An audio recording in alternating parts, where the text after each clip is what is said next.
बिस्मिल्लाहिर्रहमानिर्रहीम। अस्सलाम वालेकुम स्टूडेंट्स जी, कैसे हैं सब? उम्मीद करता हूँ सब ठीक ठाक होंगे। मैथ 642 फ्लूइड मैकेनिक्स की फ़ाइनल टर्म की लेक्चर सीरीज़ में आज हम टॉपिक नंबर 106 से लेकर 111 तक कवर करेंगे। हमने नॉन डिमेंशनलाइजेशन का टॉपिक शुरू किया हुआ है। आज हम इसका 7th पार्ट और इससे ऑनवर्ड देखेंगे और नॉन डायमेंशनलाइजेशन इक्वेशन कौन सी हैं उनको डिस्कस करेंगे। इसके अलावा हम मॉडल और प्रोटोटाइप के बारे में देखेंगे कि ये क्या चीज़ें होती हैं। अच्छा स्टूडेंट्स, 106 जो टॉपिक है इसको मैं कवर करूँगा 111 में, क्योंकि ये जो इक्वेशन है ये उसी में आ जाती हैं चारों की चारों।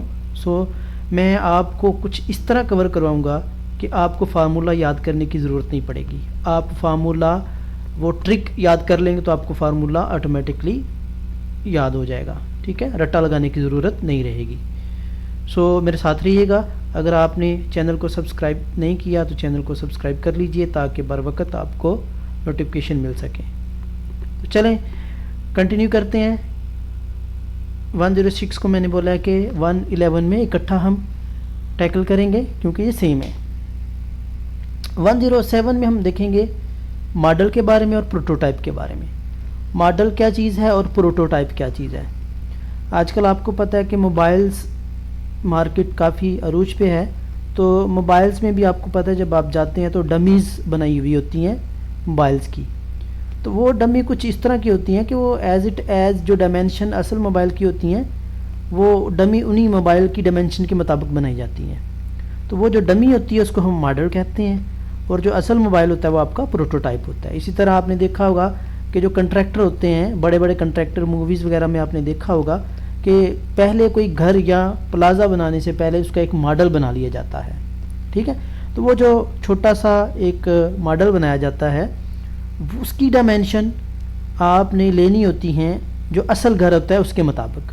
मसलन अगर आपके घर की ऊंचाई 10 मीटर है तो आप मॉडल उसी स्केल के हिसाब से सपोज़ 10 इंच ले लेते हैं। ठीक है, यानी एक स्केल रख लेते हैं, एक प्रोपोर्शनेट स्केल रख लेते हैं, उसी के हिसाब से आपने मॉडल बनाना होता है। तो वो जो मॉडल होता है उसी मॉडल की डायमेंशन को फिर लेके हम यूज़ करते हुए असल घर की तरफ जाते हैं जिसको हम प्रोटोटाइप का नाम देते हैं। ये तो थी मिसालें एक रोज़मर्रा ज़िंदगी सी प्रैक्टिकल लाइफ से आपको मैंने मिसालें दी हैं। ये थी आपकी घर की और मोबाइल वगैरह की मिसालें, लेकिन हम इसको इम्प्लीमेंट करेंगे फ्लूइड मैकेनिक्स में। कोई भी फ्लूइड है उसके ऊपर भी इसको हम इम्प्लीमेंट करेंगे। ठीक है,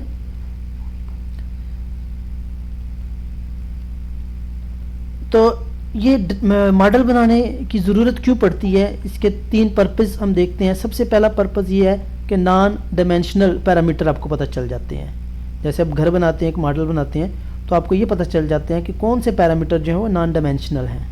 ठीक है, सेकंड ये है कि आपको पता चल जाता है कि प्रोटोटाइप की परफॉर्मेंस किस तरह अचीव की जा सकती है, या ये कि मॉडल अगर आप बनाते हैं तो उस मॉडल से फिर आप प्रोटोटाइप की परफॉर्मेंस को अचीव कर सकते हैं। तो दूसरा ये है इसका। ठीक है, तीसरा पर्पज़ ये है कि रिलेशनशिप बिटवीन पैरामीटर, यानी जो पैरामीटर हैं मॉडल के, और या ये कह लें कि वेलोसिटी है, फोर्स है, फोर्स बढ़ाने से वेलोसिटी में क्या फ़र्क पड़ेगा। तो यानी ये सारे पैरामीटर का आपको रिलेशन पता चल जाता है मॉडल बना के। ठीक है जी। अच्छा, अब मॉडल जो है वो उसकी सिमिलैरिटी, कंप्लीट सिमिलैरिटी किन चीज़ों पे बेस करती है। अगर आपका मॉडल 3 चीज़ों को फॉलो कर रहा है तो हम बोलेंगे कि उसमें कंप्लीट सिमिलैरिटी पाई जाती है। ठीक है, कंप्लीट सिमिलैरिटी में कौन कौन सी चीज़ें, सबसे पहले है ज्योमेट्रिक सिमिलैरिटी, यानी उसकी ज्योमेट्री सेम होनी चाहिए। ये ना हो कि आपने असल घर जो है वो 10 कमरों का बनाना है जबकि मॉडल आपने 8 कमरों का बना लिया हुआ है, तो इसमें ज्योमेट्रिक सिमिलैरिटी नहीं है। ठीक है, सेकंड जो है वो काइनेमेटिक सिमिलैरिटी है। काइनेमेटिक सिमिलैरिटी से मुराद हम उसकी वेलोसिटी फैक्टर को देखेंगे। अच्छा, ये 3 जो सिमिलैरिटी है ना, ज्योमेट्रिक, काइनेमेटिक और डायनेमिक, जो ज्योमेट्रिक सिमिलैरिटी होती है इसमें हम डिज़ाइन को चेक करते हैं कि डिज़ाइन एज इट एज है कि नहीं है। ठीक है, और जो काइनेमेटिक सिमिलैरिटी होती है इसमें वेक्टर वेलोसिटी फैक्टर को चेक करते हैं। यानी कौन सा पैरामीटर हम चेक करते हैं, वेलोसिटी पैरामीटर की बात कर रहे हो तो उस मॉडल में हम बोलेंगे कि कौन सी सिमिलैरिटी को डिस्कस करें, काइनेमेटिक में।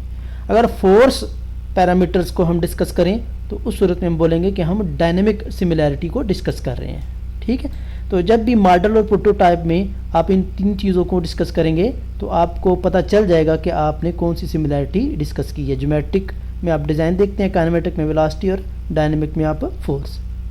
इसमें यही चीज़ें थी करने वाली।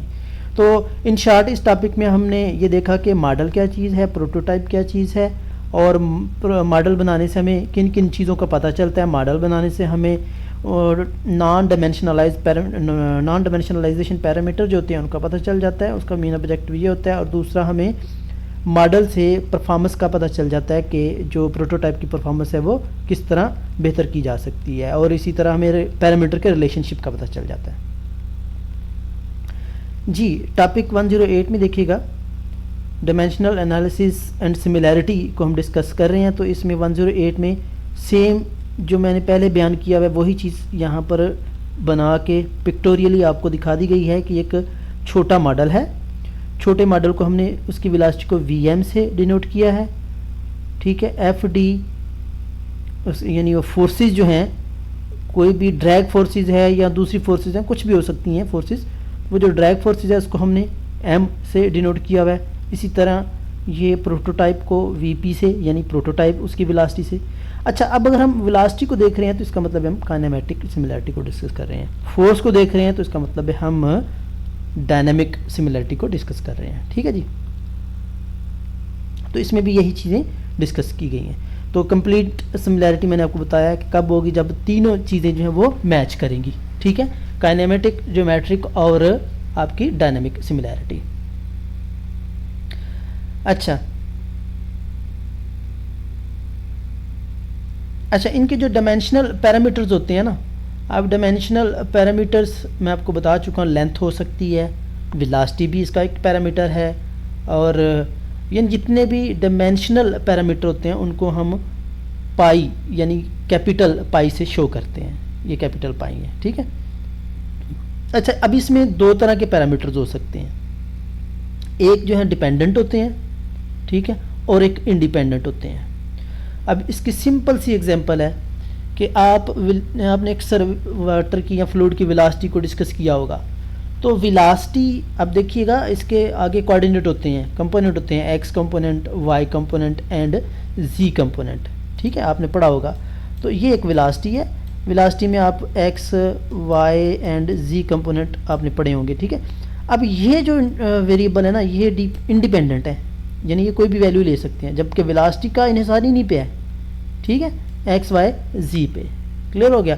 तो इसी तरह ये आपका डिपेंडेंट वेरिएबल है और ये जो सारे हैं ये इंडिपेंडेंट वेरिएबल हैं, और इनको हम पाई 1 को हम करते हैं डिपेंडेंट से और बाकियों को इंडिपेंडेंट जो इंडिपेंडेंट जो होते हैं उनको 2, 3 से एंड सो ऑन से डिनोट करते हैं। ठीक है जी। अब टू अचीव सिमिलैरिटी अगर करनी हो, सिमिलैरिटी अचीव करनी हो, तो अब गुजारिश सी बात है कि प्रोटोटाइप के जितने भी पैरामीटर हैं वो मॉडल के पैरामीटर के बराबर होने चाहिए। अब बराबर होने से मतलब यहाँ पर ये नहीं है कि एज जितनी लेंथ उसकी है उसकी भी उतनी लेंथ हो। एज बराबर होने का मतलब है कि आपने एक प्रॉपर स्केल दिया हो। जैसे मैं आपको घर की मिसाल दे चुका हूँ कि अगर आपने घर 10 मीटर का बनाना है तो ज़रूरी नहीं है कि उसका मॉडल भी 10 मीटर का हो। उसका मतलब है कि उस 10 स्केल आपने करना है, 10 इंच ले लें, 10 सेंटीमीटर ले लें। ठीक है, तो वो जो दोनों पैरामीटर वो क्या होने चाहिए, बराबर होने चाहिए। ठीक है, इंडिपेंडेंट पैरामीटर जो है वो आपके बराबर होने चाहिए। ठीक है, यानी 2, 3 एंड k तक बराबर होने चाहिए। तो जब ये इंडिपेंडेंट बराबर होंगे तो ऑब्वियसली आपका डिपेंडेंट भी बराबर हो जाएगा। इंडिपेंडेंट पैरामीटर बराबर होंगे तो आपका डिपेंडेंट भी क्या हो जाएगा, बराबर हो जाएगा। ठीक है, तो इसकी एग्जांपल आगे कार के प्रोटोटाइप में दी गई है और कार के मॉडल में भी दी गई है। कार का मॉडल है, इसकी लेंथ ये है।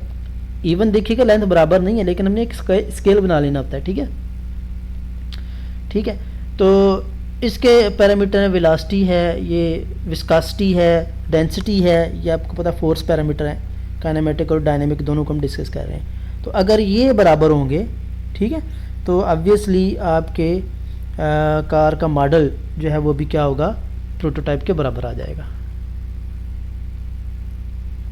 ये रिनाल्ड नंबर को भी हम आगे ही पढ़ेंगे चैप्टर नंबर 11 में। स्टूडेंट्स फिक्र नहीं करनी, ये सारे के सारे जो फार्मूले हैं ये मैं आपको चैप्टर नंबर 11 में पूरे करवा दूंगा, ठीक है।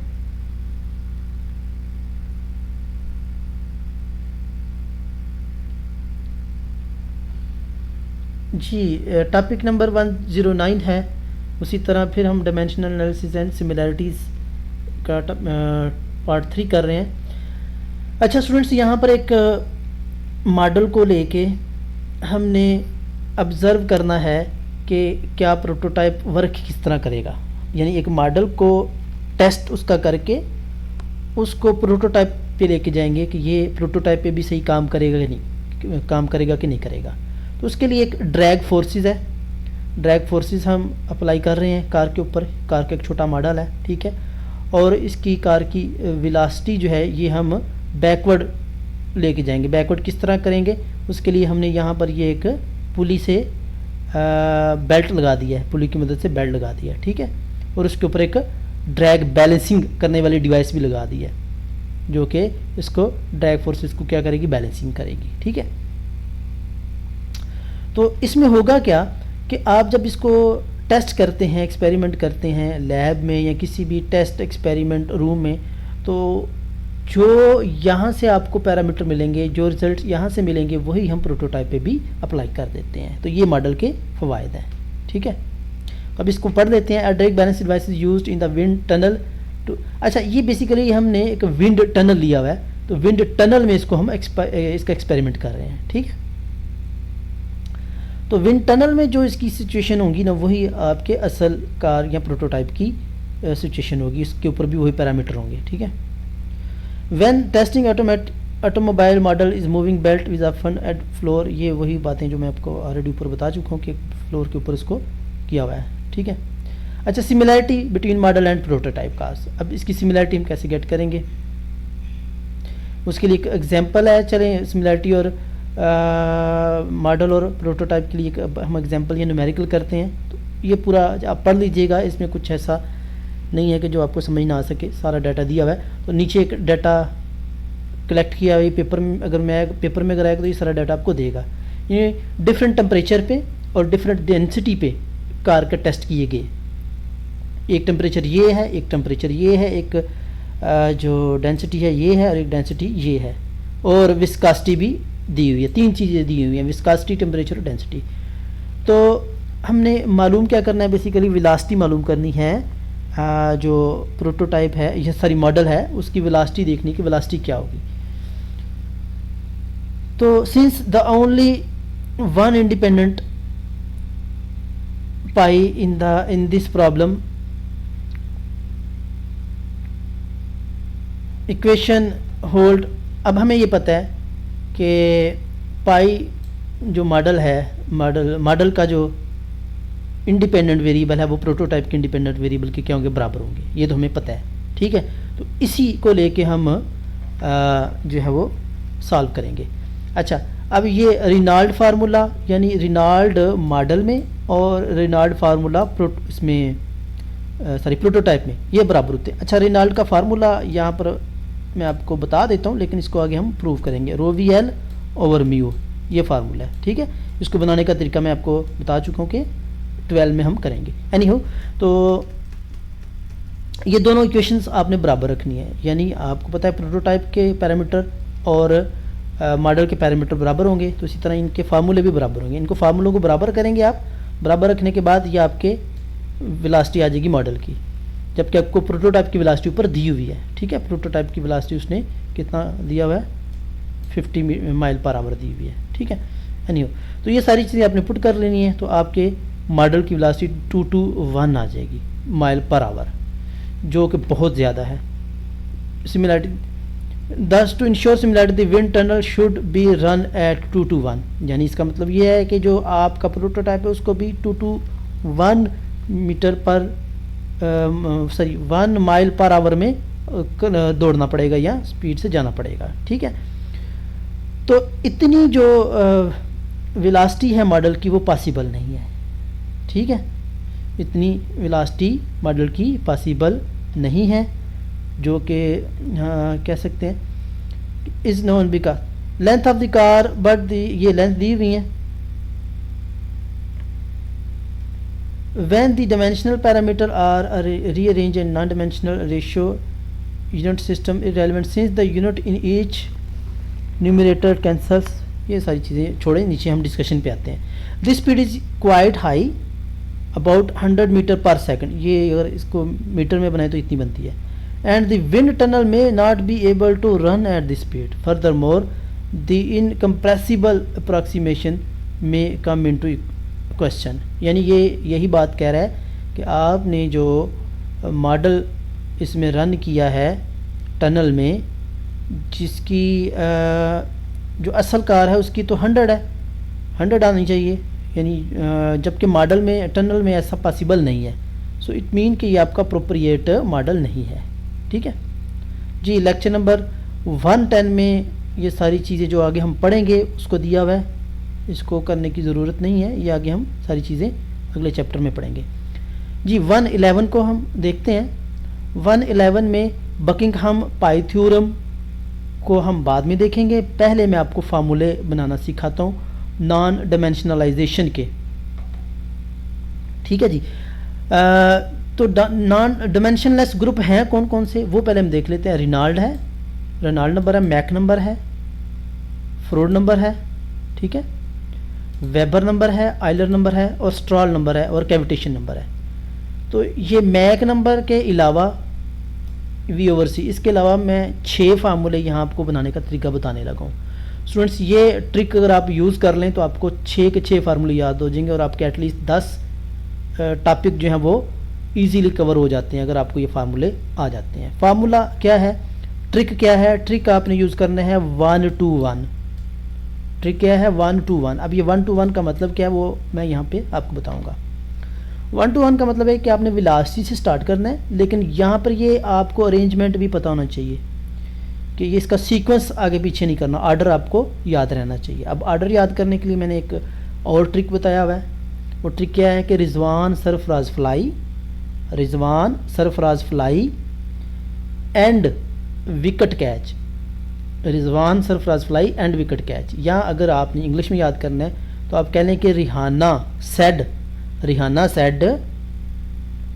Find egg was completed, Rihanna said find egg was completed. ठीक है, तो इस फार्मूले को लेके आपने ये अरेंजमेंट आपने आगे पीछे नहीं करनी, इसी अरेंजमेंट पे ये ट्रिक काम करेगा। अब आगे देखिएगा ट्रिक क्या है। पहले तो आपने 1 टाइम वेलोसिटी लिखनी है और कुछ इस तरह लिखनी है कि चेंज करना है ऑर्डर, पहले ऊपर फिर नीचे। समझ आ गई, पहले ऊपर और फिर नीचे।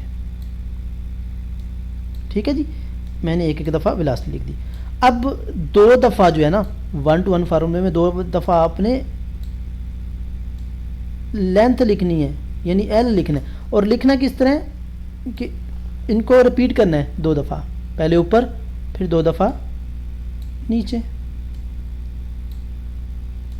फिर ऊपर। ठीक है, फिर एक टाइम आपने इनके पैरामीटर डालने हैं। अब पैरामीटर नीचे हम डालेंगे, वो कौन कौन से हैं उसके लिए भी मैं आपको ट्रिक बता देता हूँ कि जो फ्रॉड है ना, फ्रॉड नाम से ज़्यादा है कि फ्रॉड है। फ्रॉड आपको कौन देता है, वेलोसिटी देते है, सॉरी एक्सेलरेशन देता है। जब आप सीढ़ियाँ चढ़ते हैं तो ग्रेविटेशनल फोर्स जो है वो आपको अपोजिट धकेलती है, जब नीचे आते हैं तो आप इजीली आ जाते हैं। इसका मतलब है कि आपको जो एक्सेलरेशन है, ग्रेविटेशनल फोर्स है, वो आपको क्या कर रही है, फ्रॉड कर रही है। तो यहाँ पर फैक्टर क्या आएगा, नीचे एक्सेलरेशन आ जाएगा, और इसका स्क्वायर रूट भी आपने ले लेना है। ठीक है, समझ आ गई इस चीज़ की। और इसके बाद रिनाल्ड के लिए जो 1 टाइम आपका पैरामीटर आएगा वो आएगा म्यू विस्कोसिटी, ये नीचे विस्कोसिटी आ गई। ठीक है, क्लियर है। अब ये जो आइलर आपको पता बहुत काम किया हुआ है इसने, किसके ऊपर, आइलर ने बहुत काम किया है मैथ में फार्मूलाज बनाने में। आपने देखा अगर हर बुक में MSc की तकरीबन आइलर यूज़ होता है। तो आइलर जब काम बंदा ज़्यादा करता है तो प्रेशर ज़्यादा होता है, तो इसमें जो आएगा ना फैक्टर वो प्रेशर का आएगा और वो ऊपर आएगा। ठीक है, और ये डेल्टा P इसमें करेंगे। और याद रखिएगा आइलर और कैविटेशन दोनों सेम है, इनको दोनों को सेम करना है आपने। ठीक है, क्लियर हो गया, समझ आ गई। अच्छा, जब याद रखिएगा प्रेशर का टर्म आ जाएगा ना तो नीचे एल नहीं रहने चाहिए। अब जब अगर नीचे एल नहीं रहेगा तो आपने इस एल को वी के साथ मिला देना, तो ये स्केयर बन जाएगा। ओ सॉरी, ये डेल पी, ठीक है, ये क्या बन जाएगा, स्केयर बन जाएगा। ये एल आपने क्या कर देना, ख़त्म कर देना नीचे से। ठीक है, और नीचे मैंने आपको बोला स्केल फैक्टर तो आएगा हर एक का, तो इसका स्केल फैक्टर 1/2 आएगा। ठीक है, इसका भी 1/2 आएगा। ठीक है जी, और इस तरह स्ट्रॉल है, स्ट्रॉल का 1 आएगा। ठीक है, वेबर का ये सिग्मा आएगा। ठीक है, क्लियर हो गया। और इसके ऊपर भी ये स्केयर आएगा, एल वी स्केयर आएगा, सिग्मा नीचे आएगा, ऊपर स्केयर। बस यही चीज़ आपने इजाफी करनी, ऊपर स्केयर लगाना है। तो यहाँ पर नीचे आया तो इसके ऊपर भी तो आप देखिएगा ना कोई 1 के अलावा कोई ना कोई स्केल आएगा, तो वो आपका फ्रीक्वेंसी यानी एफ आएगा। तो ये आपके 6 के 6 फार्मूले बन गए। ठीक है, अब अगर आप एक दफ़ा दोबारा कहते हैं, मैं एक दफ़ा दोबारा रिपीट करवा देता हूँ ताकि आपको ये याद हो जाए। सबसे पहले तो मैंने आपको बोला कि एक दफ़ा आपने क्या करना है, वेलोसिटी लिखनी है। ठीक है, एक दफ़ा वेलोसिटी लिखी, फिर 2 दफ़ा आपने क्या लिखना है, एल लिखना है, लेकिन पहले ऊपर लिखा फिर नीचे लिखा। ठीक है, इसी तरह फिर ऊपर लिखा और फिर नीचे लिखा, फिर एक एक फैक्टर डालना नीचे। अब फैक्टर अब याद रख लीजिएगा नीचे जो डालने हैं। तो रेनॉल्ड में आप म्यू लगाएंगे। ठीक है, रेनॉल्ड में म्यू लगाएंगे, स्ट्रॉल में 1 लगाएंगे, फ्रॉड मैंने आपको बोला फ्रॉड किया इसने, तो जी लगाएंगे। आइलर में नीचे जो है 1/2 लगाएंगे, और वेबर में ये सिग्मा लगाएंगे नीचे, और कैविटेशन में नीचे उसी तरह 1/2 लगाएंगे। ठीक है, तो ये अब नीचे लगाते हैं। इसमें नीचे क्या आ गया, म्यू आ गया, यानी विस्कासिटी आ गई, और इसके नीचे 1 लगाने की ज़रूरत नहीं है, वो मल्टीप्लाई होकर 1 ही हो जाएगा। इसमें नीचे फ्रॉड में जी आ गया, और जी में आपने इसकी रूट भी ले लेनी है।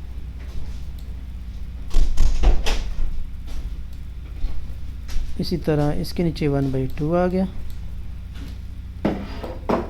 इसके नीचे सिग्मा आ गया, इसके नीचे 1/2 आ गया।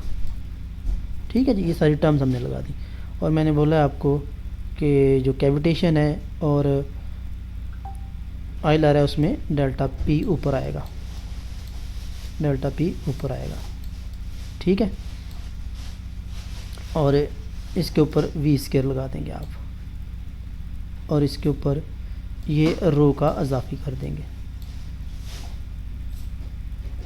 तो देखिएगा अब आपके वेबर में भी आपने वी रो ऊपर लगानी है।